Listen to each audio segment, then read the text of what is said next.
Senior is the clinical scientist for HIFU, MR-guided HIFU. And also I have to admit that she's the one that taught me MR-guided HIFU for treatment.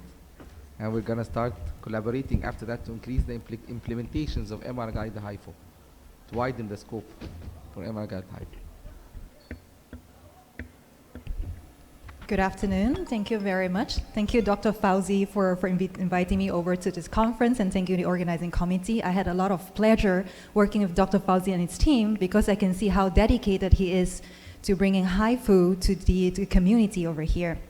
So let's switch gear a little bit. You heard a lot about potential of HIFU for uterine fibroids, different application, and today I'm going to talk about MR-guided high-intensity focused ultrasound for musculoskeletal applications and pain management.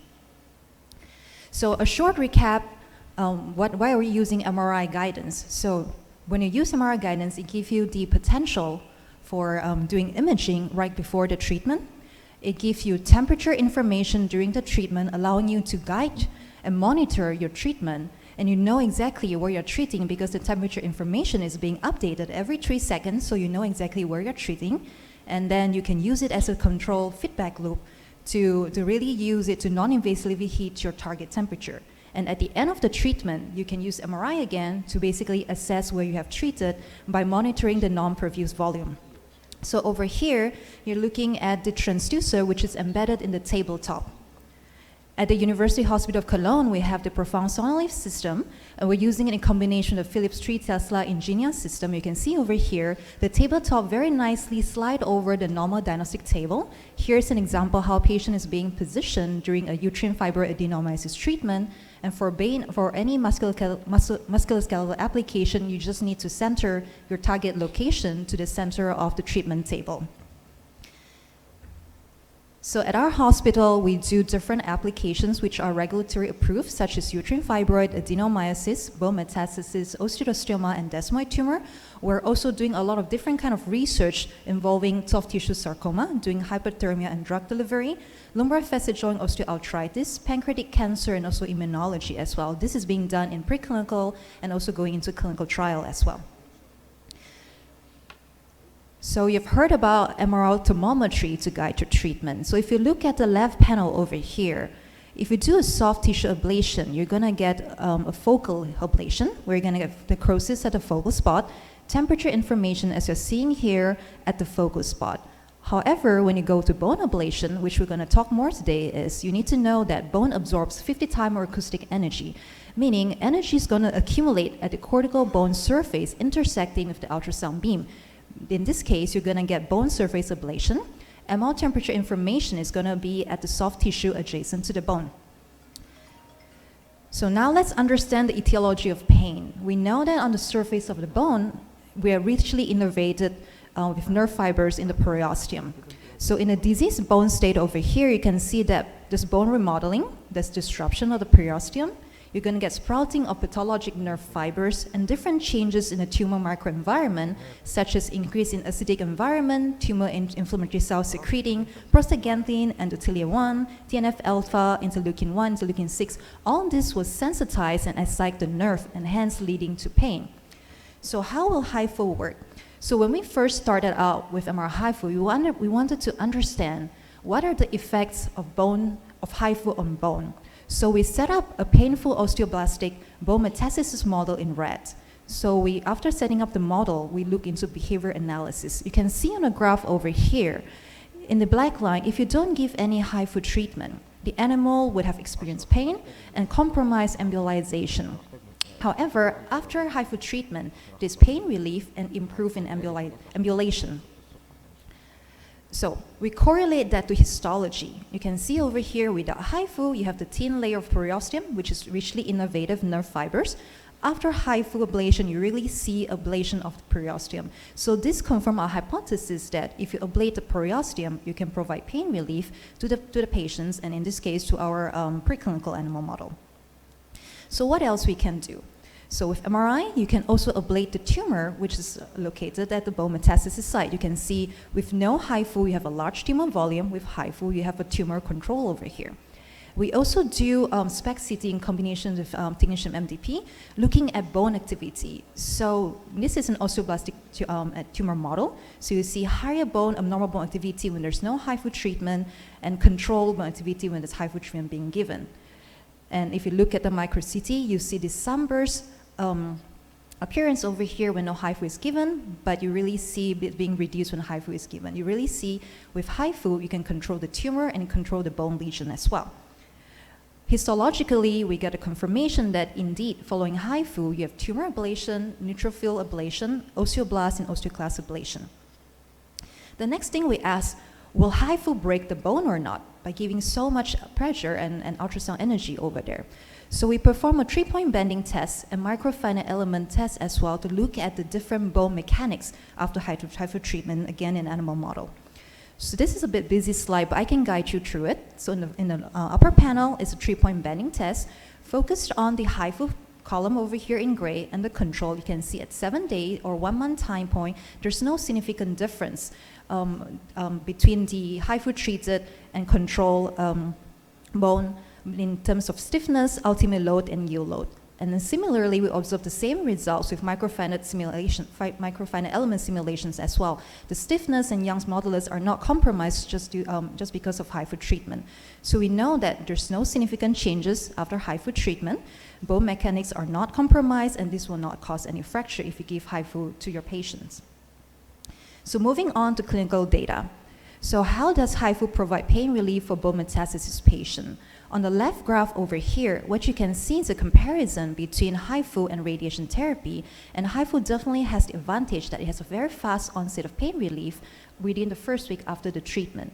This is very beneficial and advantageous for patients at the end stage of their life. You want to help them manage their pain, and then the second thing you want to do is help them improve their quality of life. If you see on the right panel over here, this is a graph based on a phase 3 randomized control trial comparing placebo to MR-HIFU. You really see that patients, at least 64% of the patients, responded and have improved quality of life after HIFU treatment.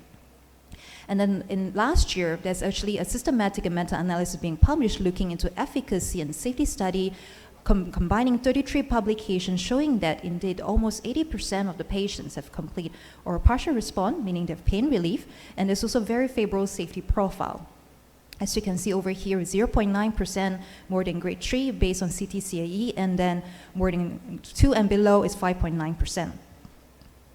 This is an example of a case study of a right iliac wing metastasis from kidney primitive carcinoma. You can see the patient before the treatment having a pain score of 9 and being reduced to 2 after the treatment. If you look at the PET-CT over here before HIFU treatment at 3 months, you clearly see at least a 35% reduction in SUV, clearly showing there's definitely metabolic changes in the tumor after HIFU treatment controlling the tumor. The next thing that you can see is what happened to the bone. We know the bone is very active. It's constantly remodeling. If you have a microcracks, it will heal itself. So in this case, if you look at the images on the top panel over here, this is an osteolytic lesion. And then before HIFU treatment, you see thinning of the cortical bone, but at 2 and 3 months after the treatment, you start to see remineralization. In another case, you have an osteoblastic lesion over here. You can see before HIFU treatment, the arrow pointing to the osteoblastic lesion, and at 3 months after, you see normalization of the bone. So this is very interesting for patients who's going to have a longer life expectancy, and then you can see how this will help the patients in the long term. This is a case report from our own hospital, 72-year-old female patient with a tumor origin of adenocarcinoma of the endometrium, osteolytic destruction of the left ilium over here, is non-responsive to radiation therapy, and we performed HIFU treatment in 2018. As you can see over here, it's very common after the first few days that patients get a pain flare, but immediately they get pain relief. So pain score after 2 weeks at 0, and you have a sustained relief over the period of a year. What we also do is look with imaging what happened to this tumor. You can see on the top panel, we have a mixture of MR and CT images looking at the size of the tumor. You can see that there's an increase in tumor volume due to edema after the treatment. Then after that, it reduced in size and then stabilized. And then what we notice is the patient has, for the lesion that has been treated with HIFU, there's a lesion control, whereas there are other metastases which are not treated with HIFU, we see progression in the other side of the bone, hepatic, pulmonary, and soft tissue as well. Currently, there's a randomized controlled trial, which is called FURTHER, being conducted in Europe across 4 different countries, in Finland, Netherlands, Germany, and also in Italy as well, where we want to compare radiation therapy to HIFU and also radiation therapy and HIFU. Now, moving on to a case study for osteostroma. We know that the center of care for osteostroma is CT-guided RFA. So this is an example of a case study treated with MR-HIFU. 28-year-old male patient, osteostroma in the femur. You can see the painful nidus over here. There's no previous treatment, the alternative RFA, but patient decided that he would like to give HIFU treatment. And this is the temperature increase on the surface of the cortical bone, ablating the nidus over here. And at 1 day after the treatment, we see the pain reduction going from 6 all the way to 0. And then you can see that it being sustained, where we follow him up to 4.5 months after the treatment, that patients do have sustained pain relief. In the imaging over here, immediately after the treatment, you see a non-perfused nidus, and this stays non-perfused at 4.5 months after treatment. It's always very interesting for us to treat patients with osteostroma, because we have cases where we went to check on the patient the next day, the patient discharged himself and went to take exam the next day. So we're always very happy to see how much they benefited from this situation and that they are happily going to continue their day-to-day life. The next thing I would like to show is something that also been shown by previous speaker as well, how HIFU can be used for desmoid tumor. So this is a 66-year-old female patient, has a desmoid tumor in a dorsal humerus. Medical history, she had the first diagnosis 2016. She has 2 times surgery, one in 2016, one in 2017. And then at the end of 2017, she had a pain score of 7/10. And since there's only a 20% success rate for her with radiation therapy, we decided that we're going to give her HIFU treatment. You can see this is an example of the temperature mapping when you do ablation and the desmoid tumor. So after the treatment, you see a reduction of pain score from 7 all the way to 0, and it's sustained over a period of 2 years. If you look at the tumor response, this is before the HIFU treatment. You really see non-perfused volume at around 90 to 95%. 1.5 months after treatment, you clearly see reduction in the tumor volume. And at 3 months, 12, and 24 months, we don't see it. We have a complete remission of the tumor. So now we also plotted this to give you an overview how this performed compared to surgery. So this is standard of care. First diagnosis, you do the surgical removal. Tumor comes back again. A second round of surgical incision, tumor comes back again, but after you do HIFU, you really see the tumor reduction in size, and it's sustained over a period of 2 years. We have also done cases where we give patients HIFU treatment for desmoid as an alternative to amputation. So those are the clinical things we do in clinical routine. So we're also interested to expand MR-HIFU to other musculoskeletal application as well. So what we're looking into next is the treatment of lumbar back pain, which is due to facet joint osteoarthritis. So we know that low back pain is really the leading cause of disability worldwide. Worldwide prevalence, 568 million cases. Incidence, 223 million cases. There are a lot of patients suffering from chronic low back pain. And we know that 27 to 40% is due to facet joint syndrome. There are definitely standard treatment options available, such as injection of corticosteroid or analgesic. You can also do middle branch nerve block, or you can do RF ablation of the middle branch nerve under the fluoroscopy guidance. These treatments are currently minimally invasive, but they're symptomatic treatment, meaning it's going to recur and dysfunctions are anticipated, meaning that you're going to treat the patients again. Will be better if you can give them an alternative non-invasive treatment with more favorable safety profile. So we started off very systematically. We do preclinical assessment. What is the technical feasibility of the system to ablate facet joint? So you can see in the lower panel over here, you're going to get temperature increase on the surface of the facet joint. You're denervating the capsules on the surface of the facet joint over here. Then we systematically look at edema and MPV formation at 7 days after the treatment. You can see there's a nice correlation between where you've intended to ablate, that's being guided during the treatment, what happened with edema and what happened with MPV, which shows the site of necrosis, and we correlate to histology. You can really see that we're able to control where we want to ablate. These are very reproducible. We did it over 39 times over different facet joints. You see the good correlation, and animals have normal behavior after treatment, meaning there's no damage to the spinal cord, which is very important for us in terms of safety. We also look into ablation of the middle branch nerve. We place the treatment cell where the middle branch nerve is located. Again, temperature increase during the treatment, allow you to guide your treatment, edema formation after the treatment, and also non-perfused volume after treatment, showing where you have done necrosis. We utilize histology such as silver staining to look at the healthy axon for the contralateral site, and then at 7 days after the treatment, you look at silver staining of the HIFU treated. You can see loss of axons, damaged axon, really confirming that you've ablated the nerve. So we also use TEM to analyze that. I think without any explanation, you can clearly see there's a difference between a control axon, healthy axon versus a damaged axon. So we have shown in a systematic manner that it is technically feasible to ablate facet joints, is also the middle branch nerve, using the ultrasound with the HIFU without any off-target heating, which is important for us. And currently, we just started recruiting patients for our clinical trial, which is to assess the technical safety, feasibility, and efficacy of using MR-HIFU for non-invasive thermal therapy of facet joint syndrome. So there's a few messages I would like you to take home with that I will show you that MR-HIFU is a very versatile and promising alternative thermal therapy. It's a platform technology suitable for multiple applications. You've seen that being talked about for uterine fibroids, potentially adenomyosis, which is done by some of our colleagues in different hospitals. We're doing musculoskeletal applications. It gives you tumor and lesion control, pain relief, good safety profile. It does not compromise the bone stability, and we're expanding that to pancreatic cancer, soft tissue sarcoma, and others as well. So this is not possible without the team that we have. These are all the people in our team that I would like to acknowledge. And then these are more of the pictures of them. And definitely thank you for your extension. I'm happy to take questions.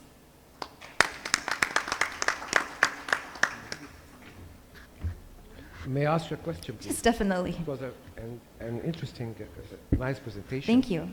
And this is actually for my own knowledge, because I'm suffering from a pain thing, okay? And I was just wondering, do you do nerve ablation with the HIFU? Where are you? Let's say trigeminal. We're not doing that at the moment, but we can assess it based on location if we can reach it and ablate it or not. But there are studies about, or do you have any experience in nerve ablation for the treatment of pain anywhere in the body? I mean, it's so far we have done it around the bone, and then we're going to go into facet joint, but we haven't done it for ourselves. We haven't done it in other location as well. But it's the main branch that innervates this region that you ablate, or just around the lesion? So we will try to ablate the main branch. So we need to, for the middle branch, that's what we're doing right now.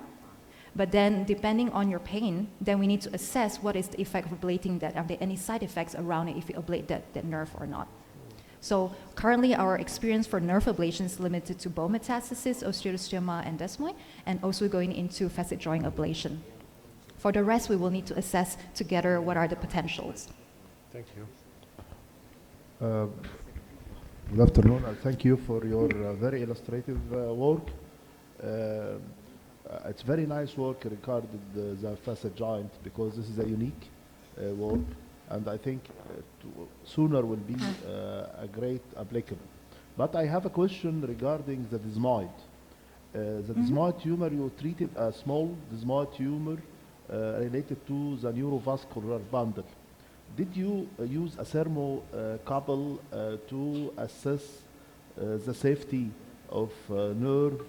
Because you know the nerve ablation, if you ablate the popliteal nerve or something like this, or shoulder nerve, I think this is related to the shoulder nerve. It's very sensitive to 42 temperature, 42, just 42.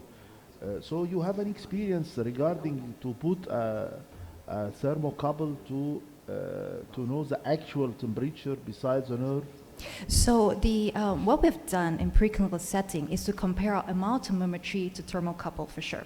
But then we have very good correlation, so we're confident with the temperature information that we get for MR thermometry around soft tissue for sure. Yeah. And then the nice thing about MR is you can always you know where the nerves are, and you can choose where you place your treatment cell. And so far what we do is we always make sure that we have at least a centimeter away from the critical nerves, and then we do ablation to make sure that we spare all the critical nerves around it.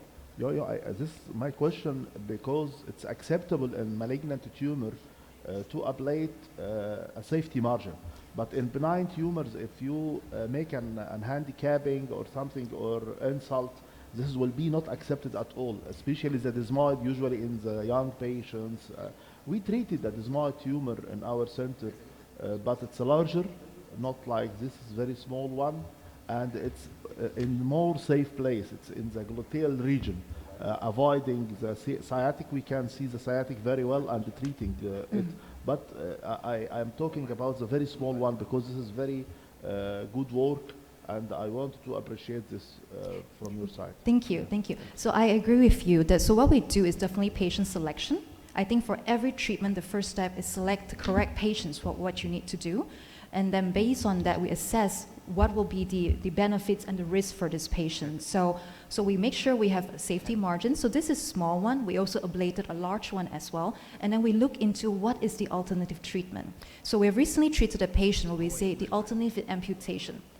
Amputation, HIFU. Let's try HIFU first. Yes, we do like this. Yeah. Exactly. Great. So we basically grade it based on what is the aim for this patient, and based on that decide if HIFU is ideal or not for this patient. Great. Thank you very much. Thank you. Thank you. If you have more questions, feel free to reach out to me during the break. Thank you.